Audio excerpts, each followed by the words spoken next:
Nurses are concerned for their safety as the Ebola virus spreads. Good evening. This is CTV News. I'm Patricia Vallone. And I'm Byron Scott. Now, the nurse who contracted Ebola while treating an ill patient in Texas is on her way to Maryland for treatment. According to health officials, Nina Pham will be transferred to the National Institutes of Health in Bethesda by tonight. Officials say her condition is stable and will provide Pham with state-of-the-art treatment. Meanwhile, dozens of nurses from all over the nation gathered in D.C. today to demand clearer policies from the Centers for Disease Control for treating infected patients. The American Federation of Teachers Union also expressed the need for funding and support from the federal agency.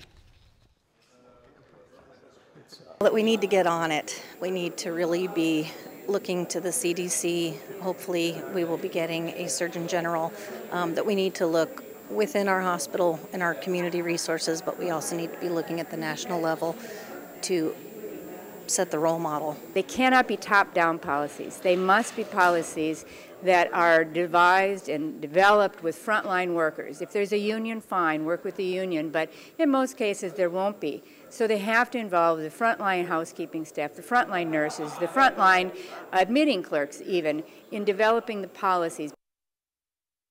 The second nurse infected with Ebola, Amber Vinson, is now at Emory University Hospital for treatment. She was diagnosed with the virus after taking care of the same patient as Nina Pham.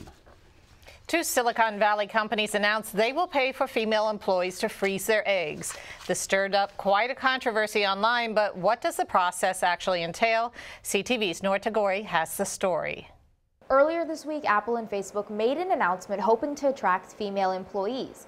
Facebook says it now offers egg freezing for women workers up to $20,000, as well as other fertility services. And Apple is doing the same, plus extended maternity leave, adoption assistance, and infertility services. The reason? Well, these two company giants want to empower women in balancing career and family. Today, CTV took a trip to the Shady Grove Fertility Clinic in Rockville and got an exclusive look at the egg freezing process. After throwing on our scrubs, we began the process at day 0, egg retrieval. After taking medication for almost 2 weeks, the patient undergoes an ultrasound to locate eggs. Typically, a woman releases 1 egg a month, but the medication hyperstimulates the process so she can release 5 to 10 eggs at once. So the first step to this process is the egg retrieval, where the eggs are harvested and then the embryologist isolates an egg. Once the egg is retrieved, the process to freeze it takes about 20 minutes.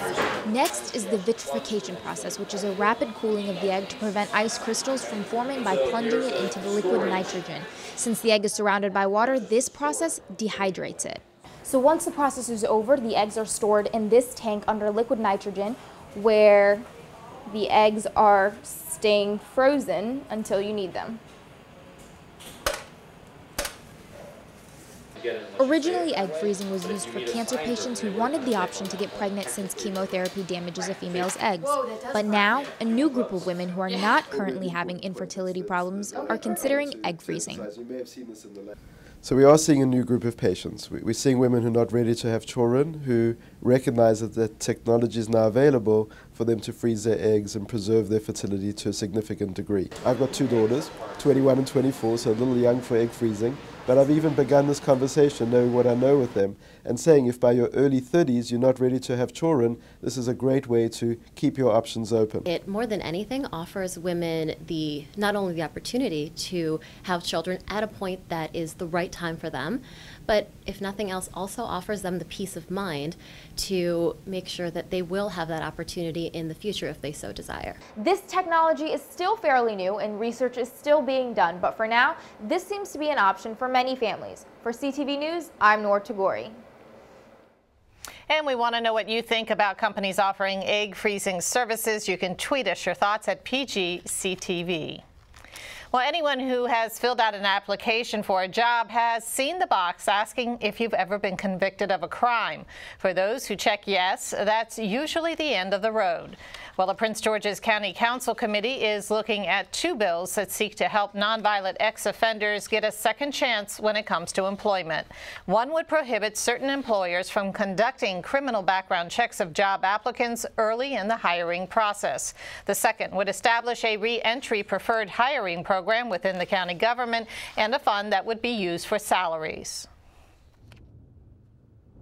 We will allow you to get a position at an agency based off criteria and qualification. We're just not going to give it to them because they're ex-offender. You obviously have to go through the interview process and everything that it normally requires to get hired for a job. We will, if you meet everything else except for that, the probationary period is a year to get employment with this particular agency within county government. And if that agency feels that we want to keep them on, the money will be transferred from the fund onto the agency's budget so that they can keep that individual as an employee. Well, when you go to hire and you have the question on the box, say, have you been convicted of a crime or have you been arrested?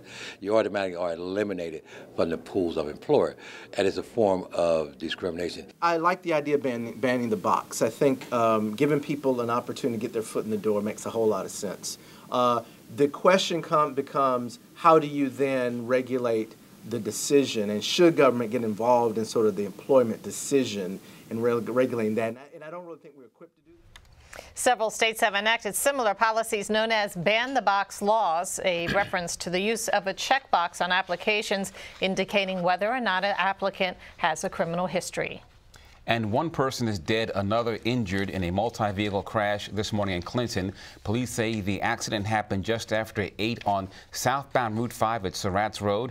The pileup involved 4 passenger vehicles and the tow truck. Authorities have not yet identified the victim who was killed. Another person was transported to a hospital with minor injuries and released a short time later. A segment of Branch Avenue was shut down for several hours. And you are watching CTV News. I'm Byron Scott. And I'm Patricia Vallone.